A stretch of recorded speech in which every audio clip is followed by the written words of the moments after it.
Europe நாடுகள் வந்து winter 6 மாதம் பனிக்காலம். அப்ப பனி வந்து கொட்டும். එතකොට මේ පිටරටවල මේ දෙසැම්බර් මාසේ උදේම පින්න වැටෙනවා. அப்படி பனி கொட்டின பிறகு පින්න වැටුණාට පස්සේ ஒரு மரங்களும் இலைகளோட இருக்காது. කිසිම ගහක් කොළවල් එක්ක තිබෙන්නේ නැහැ. ஏன்னா நான் அதை போய் பார்த்தேன். මම ගිහිල්ලා බලලා තිබෙනවා. அப்ப இந்த கிறிஸ்மஸ் ட்ரீ, இந்த சைப்ரஸ் ட்ரீ மட்டும் அந்த 6 மாசத்தை தாக்கு பிடிச்சு நல்ல செழிப்பா இருக்கு. සයිප්‍රස් ගහ විතරයි ஒட்டம் வந்த உடனே, சம்மர் வந்த உடனே வேற ஒரு மரம் இருக்காது, ஒரு செடியும் இருக்காது, இடையில கொட்டிடும். ஆனா இந்த சைப்ரஸ் மரத்துல எதை கொட்டாது. මේ පින්න වැටෙන කාලේ පටන් ගන්නතර පස්සේ සියලුම ගස්වල කොළවල් ඔක්කොම බිමට වැටෙනවා. සයිප්‍රස් ගහේ විතරක් වැටෙන්නේ නැහැ. அதனால தான் நாங்க இந்த சிம்பாலிக்கா இந்த கிறிஸ்மஸ் ட்ரீன்னு சொல்றோம். ඒක නිසා තමයි මේකට කියන්නේ නත්තල් ගහ කියලා. නත්තල් කාලේ තිබෙන නිසා. அப்ப ஜீசஸ் வந்து ஒரு ஸ்டார் தான் கூட்டியது. ஜீசஸ் பிறந்தத ஒரு ஸ்டார் கூட்டிட்டு வந்து அதை காட்டுது. යේසුස් ක්‍රිස්තුස් වහන්සේ ඉපදුනා කියන ඒ යේසුස් ක්‍රිස්තුස් වහන්සේගේ ඉපදීමේ තන තරුවක් තමයි පෙන්නන්නේ රුඩ. உங்களுடைய சின்ன பிள்ளைகள் எதிர்காலத்துல இந்த சம்பவத்தை மறக்க கூடாதுன்னா நாங்க இந்த ஸ்டார்கள் அதில் நீங்கள் உங்க வீட்டுல உங்க பிள்ளைகளுக்கு ஆவிக்குள்ள வந்துட்ட வந்து எல்லாமே பண்ணி வீசிடக்கூடாது.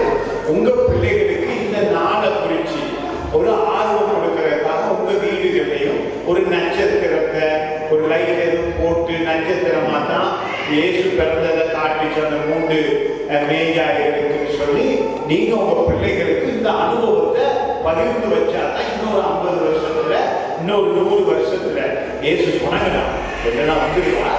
அப்படி வரா சொன்னாங்கன்னா உங்க பிள்ளைகள் அந்த பிறப்பை குறித்து வீடுகள்ல மற்றவங்களுக்கு சொல்றதுக்கு ட்ரெயினிங் தான் நாங்க இப்ப கொடுக்கிறோம். அதனாலதான் இப்படி இந்த இதெல்லாம் நம்ம செய்ய வேண்டிய அவசியம் இல்லை. ஆனா ஏன் செய்யறோம்னா அந்த சின்ன பிள்ளைகள் காலப்போக்கில் இதை மறந்துடுவாங்க. இயேசு பிறப்புனா ஒன்றும் தெரியாம போயிடும் அவங்களுடைய பிள்ளைகள். ஏன் டிசம்பர் மாசம் போட்டாங்க இயேசு பிறப்பு? ඇයි යේසුස් ක්‍රිස්තුස් වහන්සේ උපන්න දෙසැම්බර් මාසේ දැම්මේ කියලා අපි බැලුවොත් அதனால நமக்கு தெரியும் ஒரு குழந்தை பிறக்கிறது 9 months. දරුවෙක් ඉපදෙන්නේ මාස 9කට පස්සේ. அப்ப அதனால எலிசபெத்தும் சகரியாவும் எலிசபெத்தும் குழந்தை போய் சந்திக்கிற நேரம் அவ கற்பம் தெரிஞ்ச காலம் தெரியும் 7 மாசம். එතකොට එලිසබෙත්ගේ සහ සවරියාගේ දරුවා ඉපදින මාස 7ක් කියලා අපි දන්නවා. அந்த கணிப்பின்படி வரையில டிசம்பர் மாசமா அது இருக்கு. ඒව ගණන් කරලා බලනකොට තමයි යේසුස් වහන්සේගේ උපන්න ඇවිල්ලා දෙසැම්බර් මාසෙ කියලා ගණන් කරලා බලලා තිබෙනවා. ஏன் பாப்பனம் போகல ஏன் எப்படி இது சரியா வருது? කොහොමද මේක හරියට එනවා කියනවනම් இப்ப உண்மையாவே எருசலேம் ஆலயத்துல வந்து தூபம் காட்டுவாங்க, இப்படி புகை மாதிரி போடுவாங்க. යෙරුසලම් දේවස්ථානයේ පූජා කරනවා. அப்ப அந்த புகை இப்படி போடும் பொழுது ඒක පූජා කරනකොට அந்த அதுக்கு நியமிக்கிறதுக்கு ஒரு சரித்திரமா பேர்கள் எழுதி அவங்க தான் வந்து அதை செய்யறது. පූජා කරන්නේ කවුද කියලා නම් දීලා තිබෙනවා. එයාලා තමයි ඇවිල්ලා පූජා කරන්න ඕනේ. அப்ப அந்த பீரியட்ல அந்த கவர்மெண்ட் சட்டப்படி அபியாவுக்கு பீரியட்ல இந்த சகரியாவுக்கு துண்டு விழுந்திருக்கு. குலுக்கி போட்டு எடுக்கையில சகரியாவுக்கு கிடைச்சனால சகரியா என்ன செய்யறார்? ஆலயத்துல போய் தூபம் காட்டுறார். அந்த தூபங்கிறது இன்றைக்கு என்னன்னு கேட்டா ஜெபம் தூபம் மாதிரி நாங்க ஜெபிக்கையில மேல போய் பரலோக பதில் வருது. அப்ப அன்றைக்கு சகரியா எலிசபெத் வந்து அவங்களும் ஒரு அற்புதமா பிள்ளைய பெற்றெடுக்கிறாங்க. ஏன் கேட்ட வயசு போய் அவர் தான் இந்த ஆயத்தப்படுத்த போறாரு இயேசு வர்றது. அப்ப இயேசு வருகைக்கு முன்னக்கு யோவான் பிறக்கிறார். அப்ப இந்த பைபிள் மட்டும் 100க்கு 1000 கணம் பரிசுத்த ஆவியானவர் எழுதின சத்திய வேதமாக இருக்கிறது. ඒ නිසා බයිබලය ඇතුළේ 100,000 සැරයක් විශ්වාසවන්තයෙක්ම ලියන ලද පොතක් සිටිනවා. அதனால நம்மள உள்ள நின்று கேளுங்க.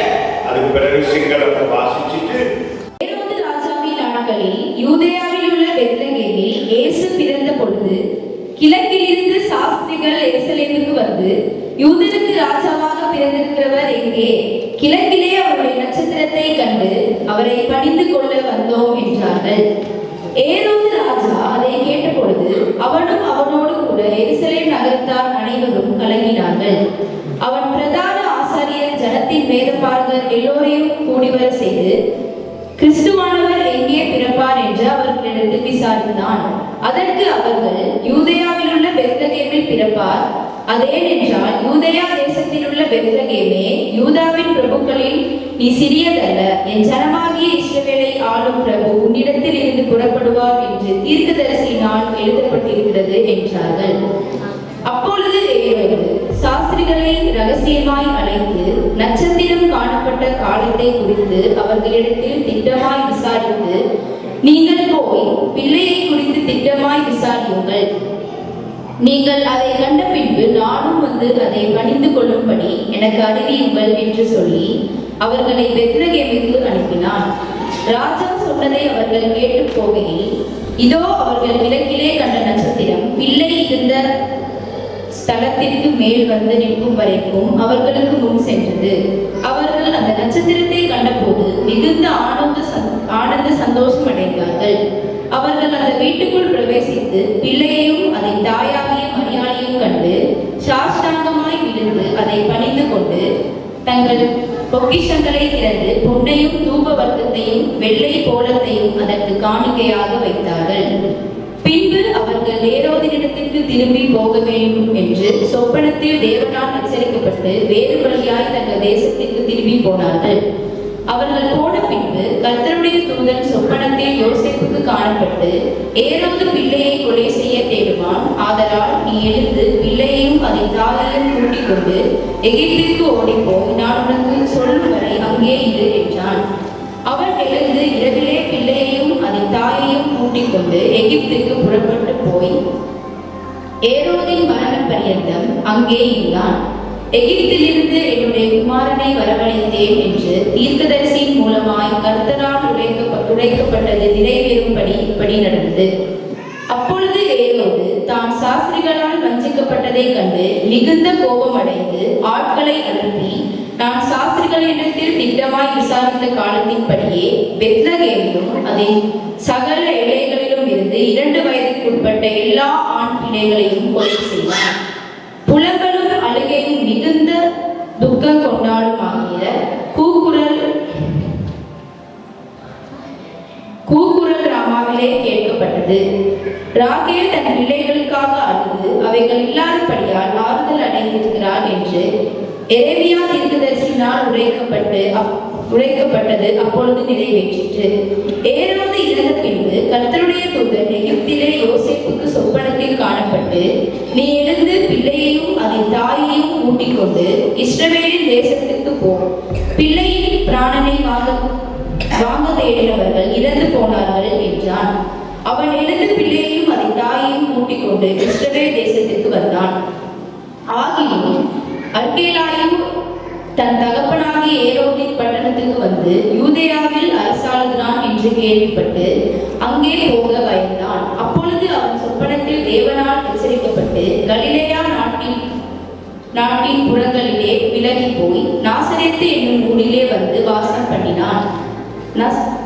நசரேயன் எனப்படுவோர் என்று தீர்க்கதரிசியினால் உரைக்கப்பட்டது நிறைவேறும்படி இப்படி நடந்தது.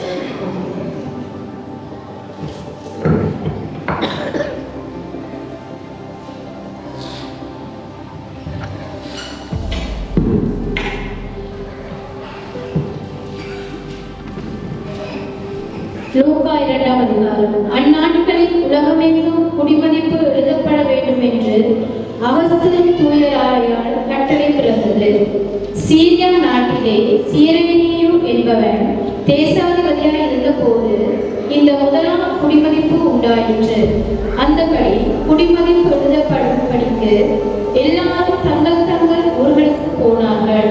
அப்போது யோசேப்பு தான் தாவீது வம்சத்தானும் குடும்பத்தானுமாய் இருக்கிறபடியினாலே தனக்கு மனைவியாக நியமிக்கப்பட்டு கர்த்தவதியான மரியாளுடனே குடிமதிப்பு எழுதும்படி கலிலேயா நாட்டிலுள்ள நசரேத்தூரிலிருந்து யூதேயா நாட்டிலுள்ள பெத்லகேம் என்னும் தாவீதின் ஊருக்கு போனான். அவ்விடத்திலே அவர்கள் இருக்கையில் அவளுக்கு பிரசவ காலம் நேரிட்டது.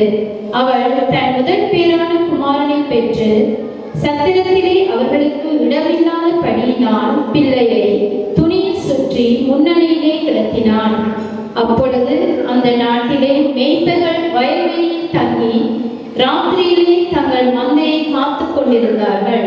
அவ்வேளையில் கர்த்தருடைய தூதன் அவர்களிடத்திலே வந்து நின்று கர்த்தருடைய மகிமை அவர்களை சுற்றிலும் பிரகாசித்தது. அவர்கள் மிகவும் பயந்தார்கள்.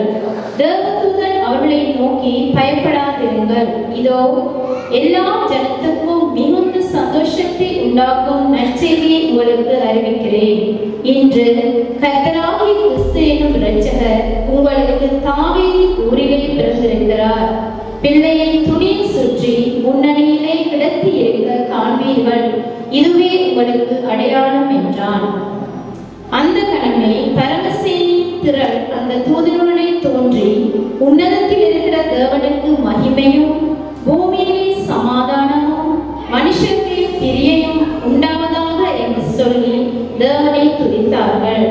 தேவதூதர்கள் அவர்களை விட்டு பரலோகத்துக்கு போன பின்பு மேய்ப்பர்கள் ஒருவரை ஒருவர் நோக்கி, நாம் பெத்லகேம் ஊருக்கு போய் நடந்ததாக கர்த்தரால் நமக்கு அறிவிக்கப்பட்ட இந்த காரியத்தை பார்ப்போம் வாருங்கள் என்று சொல்லி தீவிரமாய் வந்து மரியாளையும் யோசேப்பையும் முன்னணியில் கிடத்தியிருக்கிற பிள்ளையையும் கண்டார்கள். கண்டு அந்த பிள்ளையை குறித்து தங்களுக்கு சொல்லப்பட்ட சங்கதியை பிரசித்த பண்ணினார்கள். மேய்ப்பனாலே தங்களுக்கு சொல்லப்பட்டதை கேட்ட யாவரும் அவைகளை குறித்து ஆச்சரியப்பட்டார்கள். மரியாளோ அந்த செய்திகளையெல்லாம் தன் இருதயத்திலே வைத்து சிந்திக்க பண்ணினாள். மேய்ப்பர்களும் தங்களுக்கு சொல்லப்பட்டதின் படியை கேட்டு கண்ட எல்லாவற்றிற்காகவும் தேவனை மகிமைப்படுத்தி துதித்துக் கொண்டு திரும்பி போனார்கள். பிள்ளைகளை விருத்த சேதனம் பண்ண வேண்டிய 8ஆம் நாளிலே அது கர்ப்பத்திலே உட்படுவதற்கு முன்பே தேவதூதனால் சொல்லப்பட்டபடியே அதற்கு இயேசு என்று பெயரிட்டார்கள். සුදොළු පොතේ දෙවන පරිච්ඡේදය. තවද ඒ දවස්වලදී මුළු ලෝකයාගේ ලේඛනයක් සෑදීමට කායිසර් අගොස්තුස් කෙරෙන් නියෝගයක් නිකුත්ව ගියේය. මේ වනාහි කිරේනියස් සිරියාගේ ආණ්ඩුකාරයාව සිටියේදී කළ පළමුවෙනි ලේඛනයයි. සියල්ලෝ ලියවෙන්ට තම තමන්ගේ නුවරවලට ගියෝය.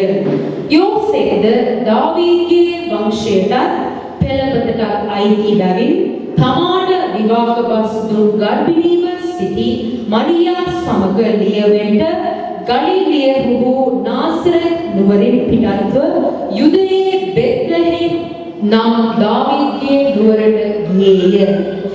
තවද ඔවුන් එහි සිටියදී ඇගේ වදන කාලය සම්පූර්ණ විය.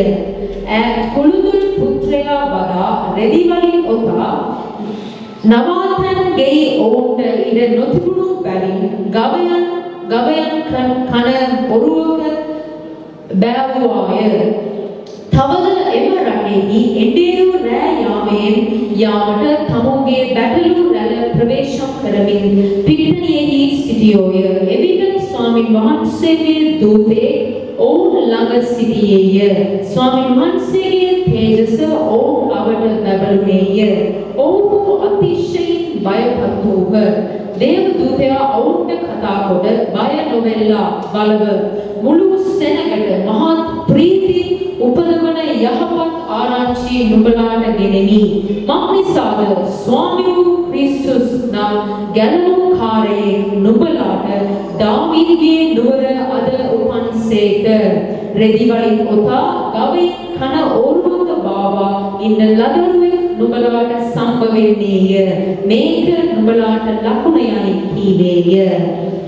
එදිනෙහිම ඒ දේවදූතයා සමග මහත් ස්වර්ගීය සේනා සමූහයක් දෙවියන් වහන්සේට ප්‍රශංසා කරමින් ඉතා උසස් තැන්හි දෙවියන් වහන්සේට මහිමයද පොළොවෙහි උන්වහන්සේට ප්‍රිය වූ මනුෂ්‍යයන් අතරෙහි සමාදානයද වේවැයි කීවෝය. තවද දේවදූතයන් ඔවුන් කෙරෙහි ස්වර්ගයට ගිය කල එඬේරු ඔවුන් කොට දැන්ම බෙත්ලෙහෙමට ගොස් ස්වාමීන් වහන්සේ විසින් අපට දන්වන ලද සිද්ධ වූ මේ දෙය බලමුවා කියා වහාම ගොස් මරියාද යෝසෙෆ්ද ගවේ කනෝරුවේ බාවා උන් ලදරුවාද දුටුවෝය. ඔහු ඒ දැක මේ ලදරුවා ගැන තමන්ට කී දේ දැන්වූවෝය. ඒ ඇසු සියල්ලෝ තමුන්ට එනේරුන් විසින් කියන ලද දේවලට පුදුම වූවෝය. නමුත් මරියා ඒ සියලු කීන් සිතේ තබාගෙන මෙනෙහි කළාය. එනේරු මනාහි තමන්ට කී ලෙසම ඇසු දුටු සියල්ල ගැන දෙවියන් වහන්සේට ගෞරව කරමින්ද ප්‍රශංසා කරමින්ද හැරී ගියෝය. கிறிஸ்மஸ் அன்றையும் හැම නැතල් දවසකම அந்த கிறிஸ்மஸ் அன்றைக்கு யார் நீங்கள் காலையில் 7 மணி அல்லது அந்த கிழமையில 25ஆம் தேதி நீங்கள் செய்வீங்கன்னு நினைக்கிறேன். நான் செய்வேன். அந்த காலத்தில் நீங்கள் ஒரு மாதம் இந்த மத்தேயு லூக் ஒன்றாம் காலம் ரெண்டும் மத்தேயு 2 நீங்கள் கட்டாயம் திரும்பி திரும்பி திரும்பி வாசிக்கும் பொழுது உங்கள் லைஃப்ல அற்புதமான ஆசீர்வாதங்களை பணத்தை அனுபவிக்கணும். ඔබ මේ සතිය නැත්නම් මේ මාස පුරාම මේ ස්පාර්ටස් පොත් 4ක දේශ ක්‍රිස්මස් උපෑන ගැන සඳහන් කරලා තිබෙන සියලු දේවල් හැමදාම ඔබ කියවනකොට ඒකේ ලොකු ඔබගේ ජීවිතේ ලොකු ආශිර්වාදයක් ඇති වෙනවා. ஜீசஸ் வந்து மகா பெரிய கோடீஸ்வரர். ඔය යේසුස් ක්‍රිස්තුස් වහන්සේ කියන්නේ ලොකු කෝස්තරයක්. அவ்வளவு பெரிய பணக்காரர். அவருக்கு தான் தங்கம், அவருக்கு தான் மாணிக்கங்கள், அவருக்கு தான் சூரியன், அவருக்கு தான் எல்லாமே. காற்று, மழை, வெயில் எல்லாம் மண்ணுக்குள்ள இருக்கிற அவ்வளவு தங்கம், வெள்ளி, பொன். Is the owner, is the owner. God is the owner of every rich things on the earth. මේ ලෝකේ තියෙන සියලුම සම්පත් වලට මේ ලෝකේ තියෙන සියලුම වස්තු වලට යේසුස් ක්‍රිස්තුස් තමයි අයිතිකාරයා. why you are poor? நீங்க ஏன் ஏழையா இருக்கீங்கன்னா பைபிள் அறிவு இல்லாதனால. ඔබ ඇයි දුප්පත් වෙලා ඉන්නවා කියනවා නම් දෙවියන් වහන්සේගේ වචනේ දැනුම නැති නිසා. இந்த அறிவு நான் சொல்லும் பொழுது මේ දැනුම කියන්නේ உங்களுக்கு விளங்காது. ඔබ දැනගන්න නැතුව වෙනවා. நீங்க நான் ஒரு மொன்ட்ரியல் என்ற ஒரு பிரெஞ்சு பகுதிக்கு போயிருக்கேன். මොන්ට්‍රියල් කියන ප්‍රදේශයකට ගිහිල්ලා හිටියා. ඒ ප්‍රදේශයේ ඉන්න හැමෝම ප්‍රංශ භාෂාව තමයි කතා කරන්නේ. அந்த பிரெஞ்சு பாஷை பேசுற ஊர்ல போய் இருந்தேன். ඒ ප්‍රදේශෙ ගිහිල්ලා මම හිටියා. ஒரு கிழமை இருந்தேன். සතියක් විතර හිටියා.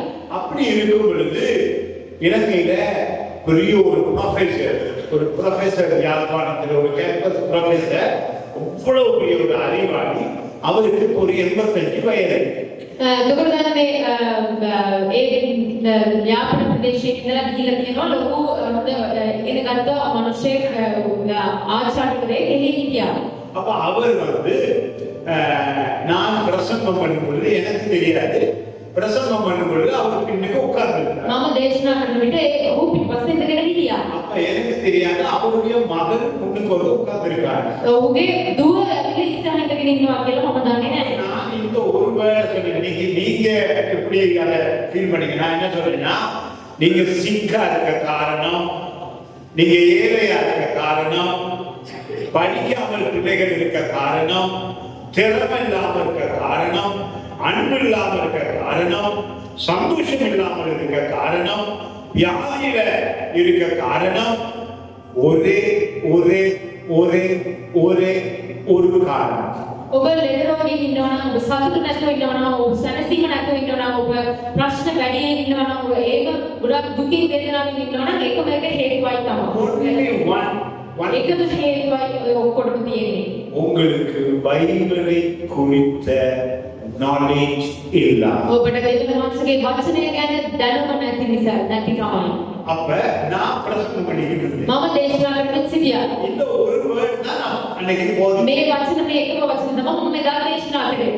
அந்த பிள்ளை அப்படியே எழுப்பி அவ்வளவு பேரு கீழ அவர் யூனிவர்சிட்டி ஸ்டூடெண்ட் அப்படியே வந்தா. ඒ දරුණ නැගිටලා එනවා උඩට. வந்து கேட்டா මගේ කැමල කිව්වා will you join me for dinner அப்படின்னு கேட்டா. මාත් එක්ක රෑ කෑමට එකතු වෙනවද කියලා ඇහුවා.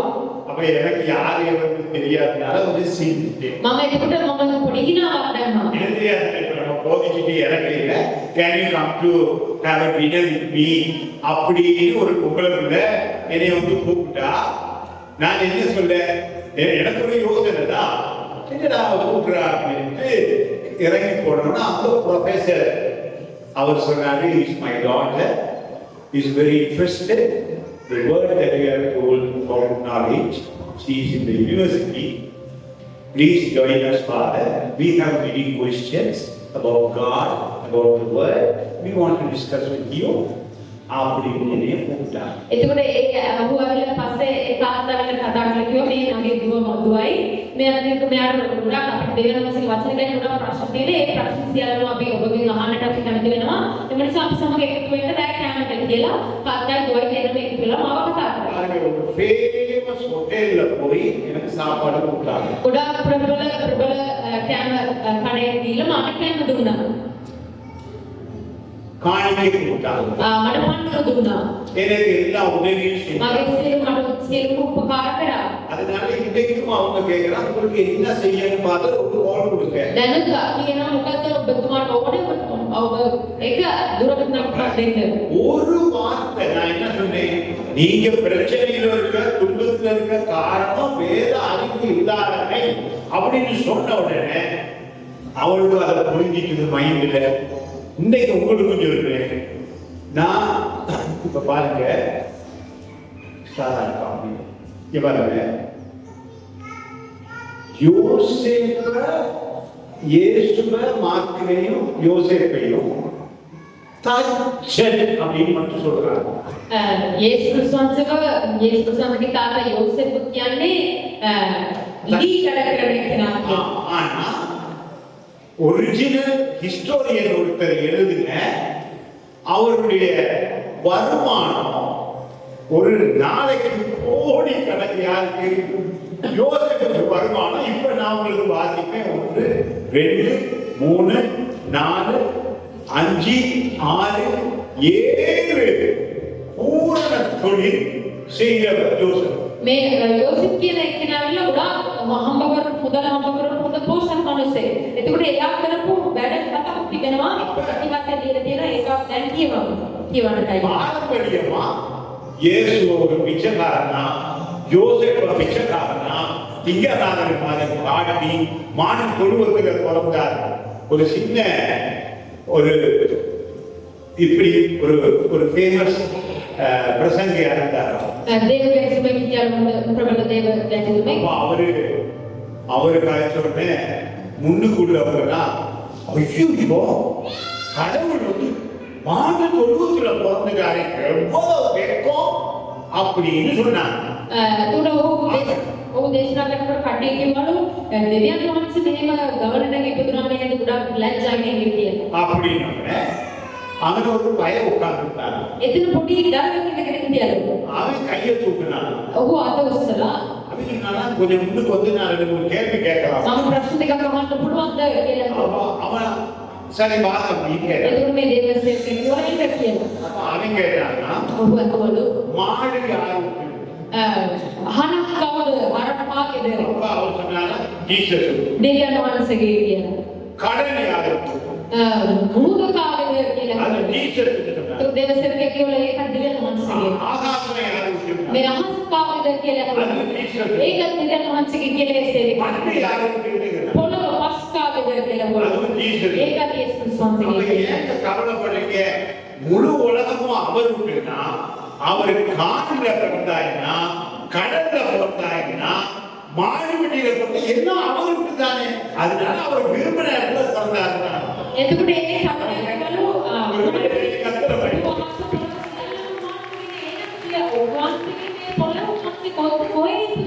අපිට ගහන්න නැහැ උන්වහන්සේ උන්වහන්සේගේ කැමති දැන ඉපදුනා කියලා. Designed buildings. முதலாவது யோசேப்பு அழகான கண்டுபிடிப்பால வீடு கட்டும் ஒரு மகாபெரிய களஞ்சியம். அது அதன் தக்ஷே அமுத்து அண்டு டிசைன் හොයාගන්නේ. අද software එකක් හොයාගත්තා. Apple එකක් හොයාගත්තොත් ඕකපත්. එදා මේ කාපට් එකේ ටෙක්නා ඉබ්‍රුවේ ඒ ටෙක්නා කියන එක ටෙක්නොලොජි කියන වචනේ අද එදා තිබුණා. වතුර ඇතුලේ කරන්ට් තිබුණා. නමුත් එක ඉංජිනේරියන්ගේ විදිහට දෙවියන් වහන්සේ ඥානය දීලා ඒකේ කරන්ට් එක නිෂ්පාදනය කළා. ඒක මේ දවසක් I don't know. මට දවසක් ඩීසල් පෙට්‍රෝල් ඕනේ වතුරෙන් ගහනවා. දැන් ඒක හදලා කාර්යයක් වුණොත් වතුරේ කියන්නේ கார் வந்து நாங்க டீசல் எடுக்கிறதா நம்ம worry பண்றோம். கடவுளுக்கு முடியும் தண்ணீர காரோட இருக்கு. So God is a great God. Kaithady ஆமென். பாருங்க. Floors covered with magnificent mosaics. உள்ள இருக்கிற flow காப்பட் அடிக்கிறோம், காப்பட் போடுறோம், மார்பிள் போடுறோம். அந்த மாதிரி ஃப்ளோர்கள ஷைன் பண்ற ஃப்ளோர் உருவாக்குறோம். கதவுகள் ஜன்னல்கள்ல டிசைன் கண்டுபிடிச்சவர் தான் Joseph. Elaborate frescoes painted on walls. ஒவ்வொரு வால்கள்ல 2 கலர்கள் வர 3 கலர்கள் வரும் அளவுக்கு டிசைன் நடமாகும். Sculptures carved from marble. மார்பிள்கள்ல உருவங்கள், அமைப்புகள் இதுகளை வெட்டி எடுத்து செய்கிறவர். அப்ப எவ்வளவு பெரிய கோடீஸ்வரன் இருப்பார். கைது ஆமென் சொல்லுங்க. ஹல்லேலூயா. மார்பிள்ல மாணிக்கக்கல்ல வெட்டி, டயமண்ட் வெட்டி, அப்படி வெட்டி எடுக்கிறவர் சீக்கிரம். அப்ப இவ்வளவு பெரிய அறிவை நம்ம ஆட்களுக்கு 2000 வருஷம் இந்த பிள்ளைகளை பிச்சைக்காரன் மாதிரியே காட்டி பிச்சை எடுக்கிற மாதிரி காட்டணும்னு இன்னைக்கு நம்ம பிள்ளைங்க பிச்சை எடுக்கிற மாதிரி யோசிப்பை ஊற்றிட்டு நீங்களும் அதை வீடியோ பண்ணி ஊரே அனுப்பி ஹலோ मूड वीडियो करेगा अरे ऊपर एलिवे के आने वाली वो वीडियो करेगा वो लोग के तो मिनिस्ट्री आवाज खुद देवानी आवाज है सी हाउ जीसस अपनी ஒரு குடும்பத்துல வளர்ந்தார். ஆமென். கிறிஸ்து ஆமென். Sumptuous pieces of jewelry fabricated from gold or silver and then adorned with precious jewels. Read that. Sumptuous pieces of jewelry fabricated from gold or silver and then adorned with precious jewels. கண்ணு necklace எல்லாம் போடுறாங்க. அந்த நெக்லஸ்ல கண்ணு பதிக்கிறாங்களே அந்த திறமை உள்ளவர். The use of ivory, special யானை தந்தங்கள் அதுகள design கட்டி இருக்கிறார். jewelry and furniture. எல்லா நகைக்கடைக்கார ஏழையோ நகை டிசைன் கண்டுபிடிக்கிறாரு, ட்ரெஸ் டிசைன் கண்டுபிடிச்சாரு, பெயிண்ட் டிசைன் பெயிண்ட் எல்லாம் எப்படி மிக்ஸ் பண்றது கண்டுபிடிச்சவர். Fabulously designed furniture that was அழகான நாற்காலிகள் வெட்டி செய்தவர். that was embellished with ornate elements made of bronze, silver and gold and adorned with precious jewels. நாற்காலி மேசைகள்னா அப்படி செய்து அதுல கண்ணு பதிச்சு ராஜாக்கள் உட்கார்ற சிங்காசனங்களை அமைக்கிறவனா அப்படியான ஒரு பணக்கார குடும்பத்திலே இயேசு பிறந்திருக்கிறார். ஆமென். அல்லேலூயா. அதனாலதான் ராஜாக்கள் 3 பேர் வந்து ஞானிகள் வந்து அவருக்கு தூபங்கள்லாம் சின்ன பொக்கல்ல கொடுக்கல. அதெல்லாம் நீங்க சரித்திரம் படிச்சா விளங்கும். இன்னைக்கு நான் ஒரு முக்கியமான கதை வந்து பிரசங்கத்தை முடிச்சுட்டு உங்களுக்கு ஜெபிக்க விரும்புகிறேன். அதாவது லூக்கா புத்தகத்துல முக்கியமான ஒரு வசனம் 30வது வருஷம் முதல்ல ஒரு 4 ஒண்ணுன்னா போடுவாங்க.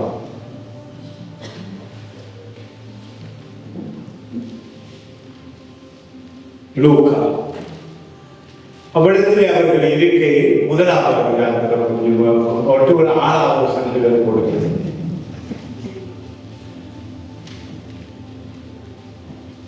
அவர்கள் இன்னொரு கருத்து சகல வென்றவர்கள். இது முக்கியமானது. இந்த 6ஆம் வசனம் முக்கியமானது. அவர்கள் இருவரும் கர்த்தருடைய சகல கற்பனைகளின்படியும் நியமங்களின்படியும் குற்றமற்றவர்களாய், அல்லேலூயா, குற்றமற்றவர்களாய் நடந்து தேவனுக்கு முன்பாக நீதி உள்ளவர்களாய் இருந்தார்கள். ලුප්පදේ පළවෙනි පරිච්ඡේදයේ 6 වෙනි පද. இதற்கு கொஞ்சம் விளக்கப்படுத்தி ஜெபத்துக்கு ඔවුන් දෙදෙනාම ස්වාමීන් වහන්සේගේ සියලු ආඥා හා නියෝගවල නිර්දෝෂව හැසිරෙමින් දෙවියන් වහන්සේ ඉදිරියේ ධර්මිෂ්ඨව සිටියෝය. இப்ப இதுல முக்கியமா இப்ப போடுங்க ஏசாயா தீர்க்கதரிசி புத்தகம் 9 ஏசாயா 9. ඒසායාවගේ 9 වන පරිච්ඡේදයේ 6 වෙනි පද. இதேதான் இது பாருங்க, இந்த பழைய ஏற்பாட்டிலே எழுதின ஒரு காரியம் என்னது? நமக்கு ஒரு பாலகன் பிறந்தார். நமக்கு ஒரு பாலகன் பிறந்தார். நமக்கு ஒரு குமாரன் கொடுக்கப்பட்டார். நமக்கு ஒரு குமாரன் கொடுக்கப்பட்டார். கர்த்தத்துவம் அவர் தோளின் மேல் இருக்கும். கர்த்தத்துவம் ரூலிங் அவர் தோளின் மேல் இருக்கும். அவர் நாமம் அதிசயமானவர். அவர் ஒரு நாமம் அதிசயமானவர். ஆலோசனை கர்த்தா. ஆலோசனை கர்த்தா. வல்லமையுள்ள தேவன். வல்லமையுள்ள தேவன். நித்திய பிதா. நித்திய பிதா. சமாதான பிரபு என்னப்படும். சமாதான பிரபு எனப்படும். මාක්නිසාද අපට ලදරුවෙක් උපන්නේය, අපට පුත්‍රයෙක් දෙන ලද්දේය. ආණ්ඩුවද වහන්සේගේ කර පිට තිබෙන්නේය. වහන්සේගේ නාමය අපූර්වය, මන්ත්‍රීවරයාය, පරාක්‍රමවත් දෙවියන් වහන්සේය, සදාකාල පියානෝය, සමාදානයේ කුමාරයායි පියනු ලබන්නේය. அருமையான பிள்ளைகளே, ප්‍රේමණීය දරුවනි, இப்ப நீங்க கொஞ்சம் இந்த விசுவாசத்தை குறிச்ச ஒரு சின்ன விளக்கத்தை எடுத்துக்கொள்ளுங்க. ඇදහිල්ල ගැන පොඩි පැහැදිලි කිරීමක් අපි දැනගමු. அதாவது இந்த பைபிளுக்கு வெளியே விசுவாசம்னு ஒண்ணு இருக்கு. බයිබලයේ එරෙහිව බයිබලයේ නැතුව වෙන ඇදහිල්ලක් කියලා එකක් නැහැ. விசுவாசம் திரும்பி திரும்பி பைபிள படிக்கையில உங்களுக்குள்ள வருது. ඇදහිල්ල කියන්නේ දෙවියන් වහන්සේගේ වචනය නැවත නැවත ඉගෙන ගන්නකොට ඇතුළට එනවා. 10-17 சொல்லுது ரோமர் புத்தகத்துல. රෝමපුතේ 10 වන පරිච්ඡේදයේ 17 පදේ සඳහන් වෙනවා. அதாவது உங்களுக்குள்ள இப்ப நாங்க பைபிள வாசிக்கிறோம். இப்ப நீங்க வாசிக்கிறேன், கவலை தான் டைம் எடுத்து வாசிக்கிறோம். நீங்க டைம் எடுத்துட்டு அப்படி ஏதோ அப்படி இருந்துட்டு வீட்டுக்கு போயிருக்கீங்க. உங்களுக்கு அது தெரியாது. ஏன்னா எனக்கு அது வாழ்க்கை. பைபிள் எனக்கு ஒரு வாழ்க்கை. ජීවනයක්. எனக்கு இந்த இடத்துல ஒண்ணுமே இல்லாத ஒரு காலம். මොකුත්ම මෙතන මොකුත්ම නැතිව ඉඳපු කාලයක් තිබුණා. அந்த அளவுக்கு இன்னைக்கு எனக்கு ஆச்சரியம். எனக்கு கோல் பண்ணவங்க இந்த நாட்டோட பெரிய ஆட்கள் கோல் பண்ணி அவங்க இந்துக்களும் புடிஸ்ட் அவங்க எனக்கு கோல் பண்ணி பாரு ஹரி கிருஷ்ணன் சொல்றாங்க. අන්න අය නායකගේ නායකත්වයේ සිටින අය අන්න අය යාළ වෙන ආගම්වල විදියට ඔව් අපිට කතා කරලා මට කතා කරලා ඔව් මට සුබවත් වෙනවා. அதுக்கு காரணம் ඒකට හේතුව මොකද්ද? இந்த கடவுளை குறித்து මේ நாம் දෙවි வைத்திருக்கிற விசுவாசம். මම කියාගෙන හිටපු ඇදහිල්ල சொல்லுங்க, எங்களை உயர்த்துவது விசுவாசம். මාව උසස් කරන්නේ ඇදහිල්ලයි. நீங்க நல்லவங்கனால உயர்றது இல்ல. ඔබ යහපත් වෙන නිසා උසස් වෙන්නේ නැහැ. ஒரு நாள் உயர மாட்டீங்க. කවදාවත් එහෙම උසස් වෙන්නේ இந்த නැහැ. உலகத்துல ஒருத்தே கூட நல்லவே இல்லை. මේ ලෝකේ කවුරුත් යහපත් කෙනෙක් නෙමෙයි. ஒருத்தே கூட நல்லவே இல்லை. කවුරුත් හොඳ කෙනෙක් இந்த නෙමෙයි. உலகத்துல ஒருத்தே கூட நல்லவே இல்லை. මේ පොළවේ කවුරුත් හොඳ කෙනෙක් නෙමෙයි.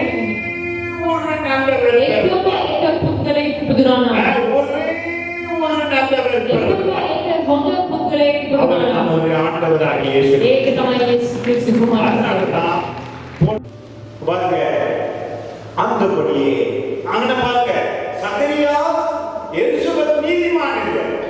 ஆனா அவங்க விசுவாசிச்சிட்டாங்க ஒரு கடவுளை. அந்த விசுவாசம் தான். அல்லேலூயா, அல்லேலூயா. සකරියා සහ යේසුස් විශ්වාසය කරා. ඒ විශ්වාසය තමයි යාව ජයග්‍රහණය කරන්නේ. அல்லேலூயா. faith தான் உங்களை நல்லவனா. ඇදහිල්ල තමයි ඔබ යහපත්. faith தான் உங்களை உயர்த்தும். ඇදහිල්ල තමයි ඔබ උසස් ஒரு කරන්නේ. நல்ல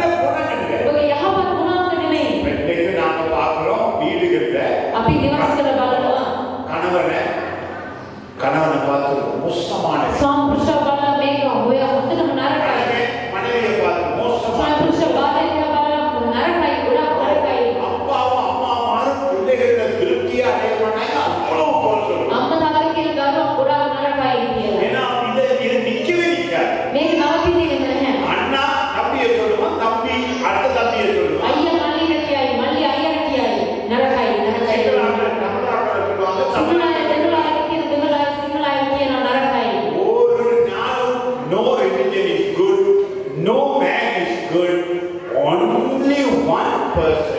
කවදාවත් ලෝකේ මිනිස්සෙක් යහපත් නැහැ. அந்தபடியே நீதிமான் ஒருவனாகி என்ன அது righteousness? ධර්මිෂ්ඨ කෙනෙක් නැත. එක්කෙනෙක්වත් නැත.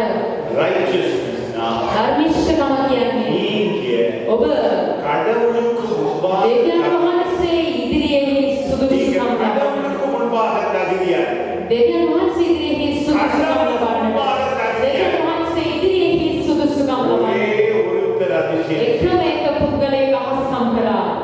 இயேசு சிலுவையில் கவனி හොඳට අහගන්න. I don't think other preachers will preach this because I also got I studied myself and learned this truth. Then it blessed me. මේ සබාව සත්‍යම දැනගත්තා. ඒක මට ආශිර්වාදයක් දෙයක් වුණා. இந்த சிலுவை මේ කුරුසියේ இயேசு යේසුස් ක්‍රිස්තුස් වහන්සේ செய்ததை කරපු දේ உங்க உள்ளத்துல விசுவாசம் ඔබගේ හදවතේ විශ්වාස කරගන්න. வாயில சொல்லுவோம் ඔබගේ කටේ ප්‍රකාශ කරන්න. நீங்க நீதிமானாய் ඔබ ධර්මිෂ්ඨයෙක් වෙනවා. ஆமென். ආමේන්. ඔබ ධර්මිෂ්ඨයෙක් වෙනවා. சந்தோஷமா சாவ ඔබ සතුටෙන් නැත් වෙලා යනවා. நீ சந்தோஷமா சாவ ඔබ සතුටෙන් මරණයට පත් වෙනවා. நோய் நேரம் சந்தோஷமா ලෙඩ சாவ රෝග වේලේ ඔබ සතුටෙන් සුවය ලැබෙනවා.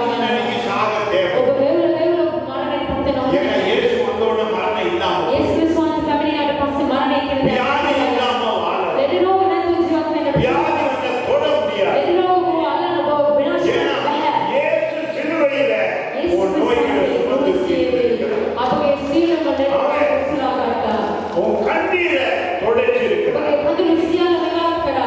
உங்க அம்மாவுக்கு ஒரு கண்ணீரை துடைக்க முடியும்னா அவங்க ஜீசஸ் தான். ඔබගේ අම්මට කඳුළු සියල්ල විනාශ කරන්නට බැහැ. ஒரு நாள் ஒரு நல்ல கணவன் பூமியில பாரு. යහපත් සම්පුරුෂයෙක් එහෙම ඉපදෙන්නේ නැහැ. ஒரு நாள் ஒரு நல்ல மனிதன் உனக்கு கிடைப்பான். කවදාවත් ඔබට යහපත් භාර්යාවක් ஒரு நல்ல பிள்ளை பிறக்கா. යහපත් දරුවෙක් ඔබට ඉපදෙන්නේ නැහැ. விசுவாசம் கொண்டுதான் நல்லவனாய் மாற முடியும். ඇදහිල්ල කාටවත් ආමේන්. යහපත් මිනිසෙක් බව මාරු වෙන්න පුළුවන්. இத புரிந்து கொள்ள மட்டும் நீ வேதனையில தான் இருக்க. මේක පැහැදිලිව දැනගන්න කලින් ඔබ நீங்க වේදනාවක් ஒரு நாள் ஒருத்தரும் நல்லவர்கள். කවදාවත් මේ පුරුම යහපත් කෙනෙක් නැහැ. இந்த பைபிள் தான் மகா பரிசுத்தம். දෙවියන් වහන්සේගේ වචනේ පමණයි සුදුයි. இந்த வேதம் உனக்குள்ள வரணும். මේ දෙවියන් වහන්සේගේ වචන ඔබ තුළට இந்த පැමිණෙනවා. வேதம் உங்களை வாழவே வைக்கும். දෙවියන් වහන්සේගේ වචන ඔබ ජීවත් அதனாலதான் இந்த ஒரு வசனம் உங்க உள்ளத்தை தொடரும். 64ஆம் அதிகாரத்துல 6வது வசனம். යෙසායා පොතේ 64 වෙනි පරිච්ඡේදයේ 6 වෙනි පදය. அதனால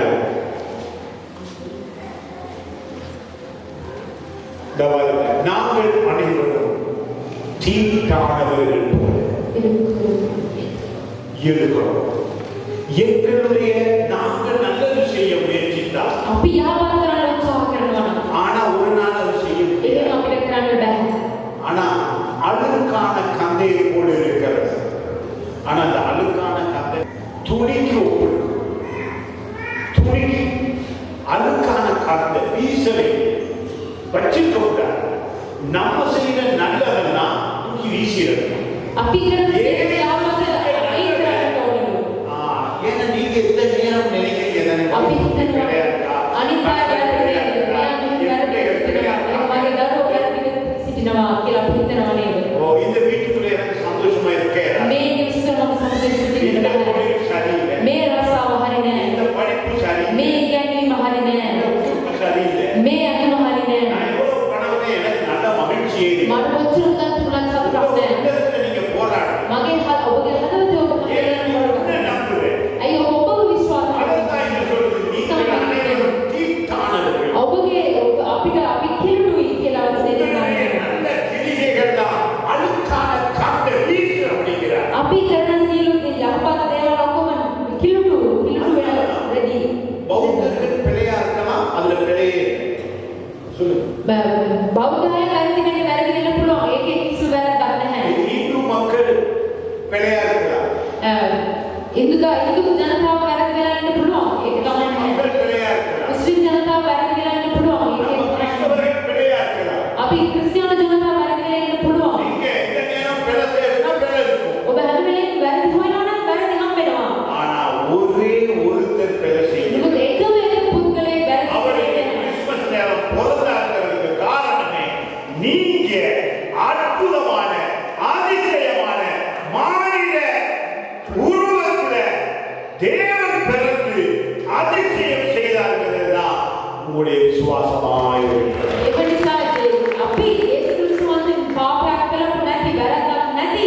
වහන්සේ මිනිස් බව අරගෙන මේ පොළවේ අපි උදෙසා ඉපදුනා කියන එකමයි අපි හිතන්නේ. உலகத்துக்காக இயேசு மரித்தார். මුළු ලෝකෙ උදෙසා යේසුස් වහන්සේ මරණයට පත් වුණා.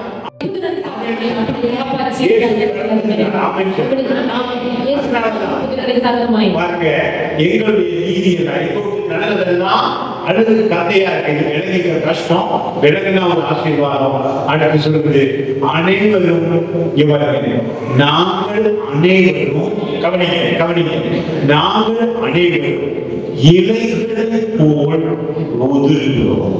நாங்க எல்லாரும் இலை கொத்த மாதிரி கொட்டி எங்கள் அக்கிரமங்கள்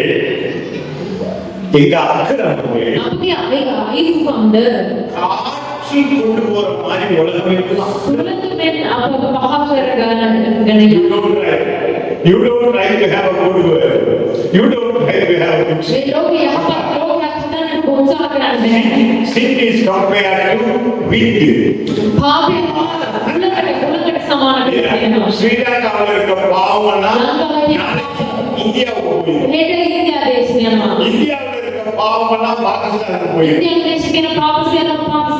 பாவம்னா யார் கொண்டு போயிடும்? அல்லேலூயா.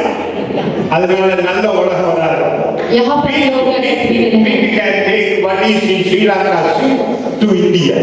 இந்தியாவுக்குள்ள கொண்டுவோம். இந்தியாவுல இருந்து பாகிஸ்தானுக்குள்ள, அங்க இருந்து பங்களாதேஷுக்குள்ள, அங்க இருந்து நேபாளுக்குள்ள, அப்புறம் யூரோப்புக்குள்ள எல்லாம் கொண்டு போயிடும். அதனால இயேசுங்கிற காற்று, பரிசுத்த ஆவியின் காற்று நன்மையை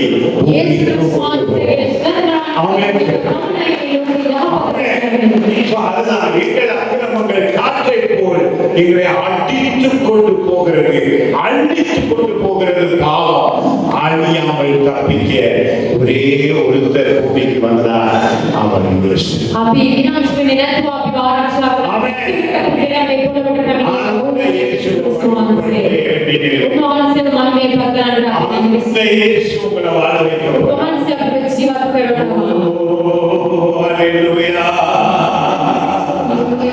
வருவோமா எல்லாரும் ஒரு பாடல் பாடி எங்களுக்குள்ளே வாசம் பண்ணுகிற ஆவியானவரே, இந்த நாளில் எங்களை நடத்தும் ஐயா, உங்களுடைய ஆவியில் எங்களை நிரப்பும் ஐயா. சுவாமி உபவாசிக்க ஆத்மீந்த உபவாசிக்க ஆபிவ திருப்தி மாத்துகிறாங்க. இப்பொழுது எங்களை நிரப்புவான்னு சொல்லுவீங்களா? கையில உயர்த்தி சொல்லிப்பீங்களா? ஜீசஸ், ஓ ஹalleluya, இயேசுவே இயேசுவே இயேசுவே, உம்முடைய ஆவியினால் எங்களை நிரப்பு, உம்முடைய வல்லமையினால் எங்களை நிரப்பு. எங்கள் கண்களை துடைக்க ஆண்டவரே, பாவமானது காற்றை போல் மனிதர்களை அழித்து வருகிறது. ஆனால் உம்முடைய வார்த்தையோ எங்களை வாழ வைக்கிறது. உம்முடைய வார்த்தை எங்களை வாழ வைக்கிறது.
අපි මොහොත මැද ඇවිත් අපි යට වෙන්නේ නැහැ. நெருப்பு மேல நடந்தாலும் எரிந்து අපි போவதில்லை. ගින්න මැද ඇවිත් අපි දැවෙන්නේ නැහැ. தேவன் எங்களை பாதுகாத்து දෙවියන් වහන්සේව ආරක්ෂා. இயேசுவின் நாமத்தில் பிதாவே. යේසුස් ක්‍රිස්තුස් වහන්සේගේ නාමයෙන්. ஆமென். எங்களுக்கு கொடுத்திருக்கிறார் ஒரு ஆச்சரியமான வசனம் ஒன்று ஆண்டவர் எங்களுக்கு கொடுத்திருக்கிறார். අපි අපිට පුදුමාකාර පොරොන්දුවක් දෙවියන් වහන්සේ ඊළඟ අවුරුද්දේ இந்த තිබෙනවා. அடுத்த வருஷம் நமக்கு ரொம்ப ஆசீர்வாதம் இருக்கும். ඊළඟ අවුරුද්ද ලොකු ආශිර්වාදයක් තිබෙනවා. அதனால இந்த நோட்டீஸ்களை கொண்டு போய் அங்கங்க பப்ளிக்கா ஒட்டுனீங்கன்னா ஒரு 10 ஆத்துமா ரட்சிக்கப்படும். එම නිසා මේව අරගෙන ගිහිල්ලා හැම තැනම දීලා අනිත් ජනතාව සුභාරංචි ලබා ගන්නට நோட்டீஸ் வச்சிருக்கிறோம், கொண்டுகிட்டு போங்க. නෝටිස් තිබෙනවා, පෝස්ටර්ස් තියෙනවා, අරගෙන යන්න. உங்க வீடுகள்ல கொண்டு போய் இவைகளை ஒட்டி வைங்க. මේවා දාලා ඔබ පිටිවල එහෙම අලවලා තියන්න. கட்டாயம் வந்து இதை வாங்கிட்டு போங்க. මේවා ඉල්ලගෙන යන්න. ஏன்னா அருமையான பிள்ளைகளே, ප්‍රේමණී දරුවනි, இந்த பப்ளிசிட்டி மிக மிக முக்கியம். අනිත් අයට දන්වා දීම කියන්නේ ඉතාම වැදගත්. ஏன்னா நம்ம வந்து தீமை வந்து அவ்வளவு சுருக்கா பரவுது. නපුරු දේවල් ඉතාම ඉක්මනට පැතිරෙනවා. அதனால நாங்க நல்லவைகளை பரப்புறதுக்கு ஒப்பு கொடுக்கணும். අපි යහපත් දේවල් පැතිරෙන්නට අපි උත්සාහ කරන්න ඕනේ. அதனால ඒක තමයි உண்மையான වෙන්නේ. ஒரு அதிசயம் உங்களுக்கு நடக்கும். එම නිසා ලොකු හස්කමක් ඔබට සිදු ஆனா වෙනවා. என்னை பொறுத்தளவுல இந்த வருஷம் நியூ இயர் 31ஆம் தேதி 4 மணிக்கெல்லாம் வந்துருங்க. උදා හවස 4ටම මෙතනට පැමිණෙන්න ஏன்னா උදෑසන 4 මணிக்கே நாங்க துவங்கிடுவோம் அந்த 4ටම அபிஷேகம் පටන් சொல்ல. ගන්නවා. අපි අහස්කම් දේවල් කතා කරන්නට කියන්නේ. நாங்க வாழ்ந்த இந்த வருஷம் எனக்குன்னா அவ்வளவு ஆசீர்வாதம். මේ අවුරුද්ද ලොකු ආශිර්වාදයක් ஆமென். කියලා இந்த තිබෙනවා. வருஷம் எனக்கு அவ்வளவு ஆசீர்வாதம். මේ අවුරුද්ද ලොකු ආශිර්වාදයක් இவங்க මට. எல்லாம் காப்பாற்றப்பட்டது இந்த வருஷம். මේ අවුරුද්දේ මේ සියලු දරුවන් අපි ආලය බේරිලා කාපාතපටිරු. තිබෙනවා. ඒ දේවස්ථානයේ බේරිලා තිබෙනවා. சுவிசேஷம் கட்டாயம் பரவும். සුභාරංචිය බේරිලා තිබෙනවා. அதனால கட்டாயம் பிள்ளைகளை ஆசீர்வதிக்கும். එම නිසා දරුවන්ව ආශිර්වාද කරන්නට ඕනේ. 31ஆம் தேதி 4 மணிக்கு வந்துருங்க. 31 වෙනි දින 4ට පාස්වර 4ට පැමිණෙන්න. வர வசதி இல்லாதவங்க எங்ககிட்ட சொல்லுங்க. ඔබට එන්නට විදිහක් නැත්නම් අපිට දැනුවත් දෙන්න.